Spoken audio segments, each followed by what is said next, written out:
What's going on, guys? Seth here, Freestyle Swordsman. Oh no, I'm smoking in a video. Dear God. Alright, I finally got the right size Luzon from the guy from eBay I bought it from about, a month and a fucking half ago. So, I've already unboxed it. I mean, there's no point in unboxing a knife like this. Everybody's seen it, what it looks like. So, and I don't even like unboxings. I hate doing them. I usually fast forward people that do unboxes just because I want to see the product. I mean, anyway, I'm starting to ramble. It's a bad start to a video. Anyway, so this knife is massive, obviously. I'm a big guy. I'm about 6'2", 250, 260 somewhere. And my hand's pretty big. And I could get both hands on this thing. It's like a fucking sword. This lock right here is going to become your best friend. And we'll get to that later in the video. Because unlike the 4-inch model, the 6-inch one has some issues with safety that I'm gonna touch on in just a minute. So basically, this is the big brother to the Luzon, the 4-inch. You got a liner lock here, which I do not like. I'll get to that in a minute. Same shit on the blade, the steel type. Country of origin, cold steel, trademark symbol, and then Luzon on this side. As a comparison, I brought out the Bunk 119 because I was looking at it today and I was like, you know what? It looks like a pocket folder version of the Buck 119.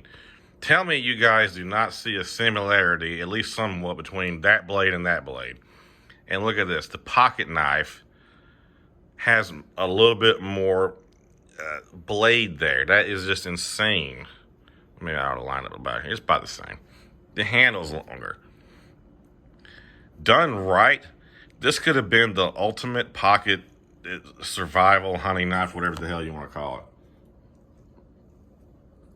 So before I get to what's wrong with it, let's go to what's good with it. Let's put that back over here and keep little sister here for comparison purposes throughout the video. So what's done right? The handle feels great. It has all these indentions, you know, when your hands start sweating or if you got mud on you, you got these channels that makes it go away, you know, drives it away or whatever. It can be deployed in a multiple bit of ways. Unlike that one, the thumb stud actually works as a thumb stud. You know, on the other one, it's basically, I don't know what the hell they described it as, the flipper. Surprisingly, on a large knife like this, it works very well with very little effort. Like, I just do it really slow. It comes out just up where you could fling it. But, you just regular flipping it, opens it up, good, you know, good to go with the frame lock in the center. Now, after I did some stuff to it, let's get back to the good stuff, and then I'll wrap up with the bad. Unlike on the small one here, this quillion right here, it's very hard to wave off a pants pocket because it's just so small. You're gonna miss it almost every time unless you practice at it, get really good with it. I feel pretty confident in this one that it won't close on me, but you still have the safety. And what am I talking about this one for? You guys came here for the big boy. Put that over here. So that's pretty much all that I can find good about it. And like I said, it would have been the perfect option for someone like me. This is what I wanted. I wanted a folding knife that could have the size advantage, you know, like a fixed blade, and could be sharp and, you know, rapid rapid deploy with the quillion here, which it works. It all works fine. What I found was, and of course everyone's going to do this, they're going to play with the knife a little bit. If you open it slowly, and if I know someone's going to say it's a flipper, you're not supposed to do it slowly or whatever, but look how the liner is right there. It is barely catching. This is after me basically bending the shit out of this. Before, you could close it and it'll probably, yeah, see, it's failing. It's failing because that liner lock is just not strong enough to hold that big old blade unless you really fling it out there. Now, you can also open it just like this and fling it. You can spotty drop it because it has enough weight to do that with. But even then, it didn't. The liner lock still kind of off center just a little bit. The only way it seems to really open good is when you flip it. And see how it's in this, almost in the center now?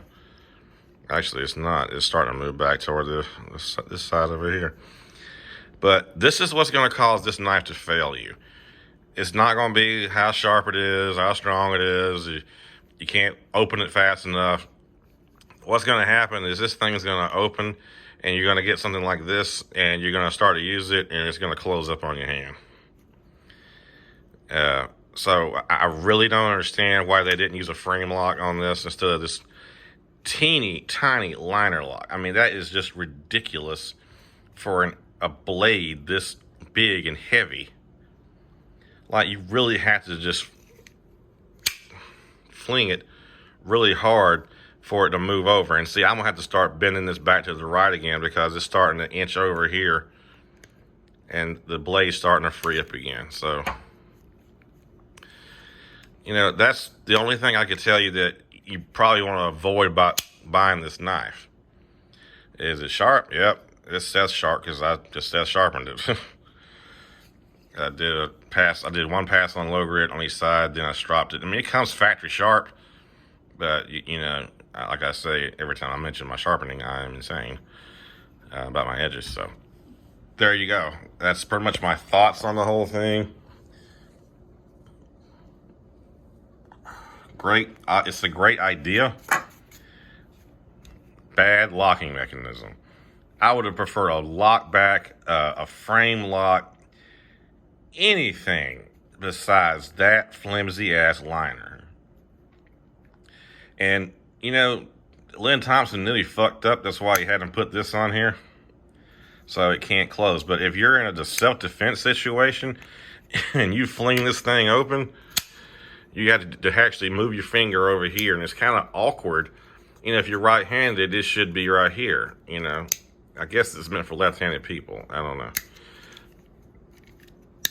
But you fling her open, and you got to take a second to find that lock. And you can turn it over and do it quick like that with practice. I still say it should automatically engage with this kind of knife. Like, they could have probably rigged it up something if, I don't know. I'm not a knife maker. All I know is that they should have made it more secure. I've never owned one of their knives that had the triad lock on it, but if it worked better than this thing, they should have threw that on there. You know, it has quick open capabilities with the flip, the wave, the drops and the flings. Like, even like this, you could probably fling it open, just like that, but no finger on anything. Because you have that weight there. You have that weight, you can just, you can fling it. But then you got to remember to engage that safety. And what that does, it braces up this bar to where you can't move this over at all, unless the lock fails, unless this fails. And the thing was so stiff, like it was so this way. When I first got it, it was like this. I couldn't engage the safety hardly at all. So I had to actually get a screwdriver and bend this thing to the right to get it to where it would close up. Anyway, guys, this video has gone on way too long, 9 minutes. You guys draw your own conclusions. They're very dirt cheap on Amazon now. They're about 30 bucks for the 6-inch model. I'm thinking Cold Steel is realizing, you know, maybe we kind of fucked up and we better sell these things and never make them either at all or like this anymore, because this is going to hurt somebody. It's going to hurt somebody bad. Excuse me.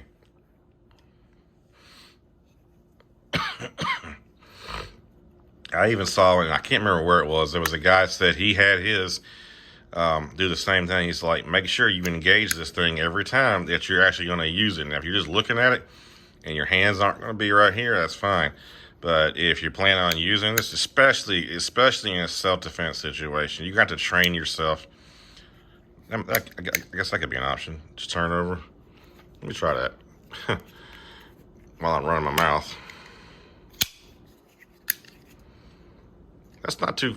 Not too slow practice. I mean, I'm holding the camera, so maybe that's that's the answer to it. But still, I would like to have had a better, stronger lock.